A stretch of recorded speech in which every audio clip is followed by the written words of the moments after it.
Yun po, natatapos lang napalitan yung dalawang axle.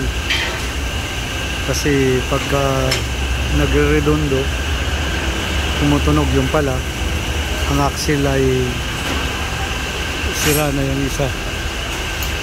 Tapos sinabay na rin palit yung isa kasi para isang bayaran na lang sa labor. Ngayon napalitan na, sa lukuyang wheel alignment na lang. Ay hindi lang wheel alignment, kundi alignment mismo talaga, camber alignment kumbaga. Ngayon si kabayan ang tumasa, gumagawa, dating kasamahan ni Kuya Ronnie rin, Ronnie na nadalo dati sa atin. Siya ngayon ang palit. Ito yung ilang tali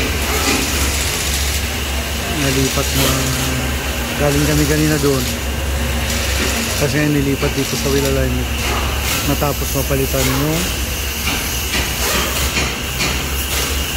dalawang axle, kasi pagka nagre-redondo tumutunog anytime, pwede sabihin mo matanggal, di natin alam. Kaya yan, at least okay na. At ang ating ginastos ay total ng 1,245, kasi parang nasa 745 yung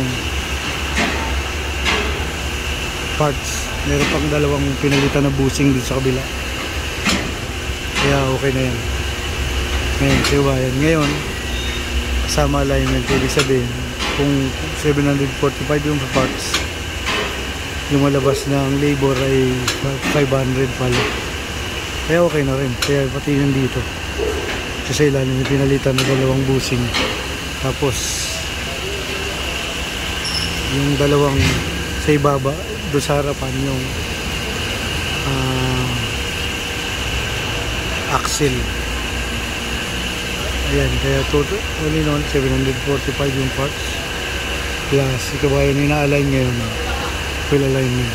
Malulupit yung mga kabayan dito, kaya sila yung specialist sa dating mga kasama ni Kuya Ronnie na ngayon nasa Qatar na siya. Basta pagdating sa alignment, mga kabayan, malulupit talaga yan. Walang focus. Yan atak Pinoy pagdating sa abroad. Nandito kami sa Damam, Sinaiya, saan ito yung paggawaan. Hindi katulad sa Pilipinas, kahit saan mayroong talyer.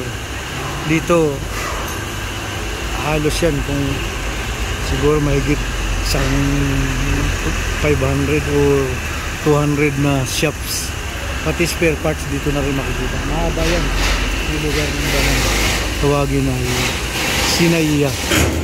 Dito ka lang makakatagpon ng din. Ayan po yung kanilang parts, ano yung mga service, yan, lahat yan. Ayan, din. Kung kaya lahat ng service ganito, lahat ng different kinds ng vehicle. Paggabi makita mo mga ilaw, ayan o,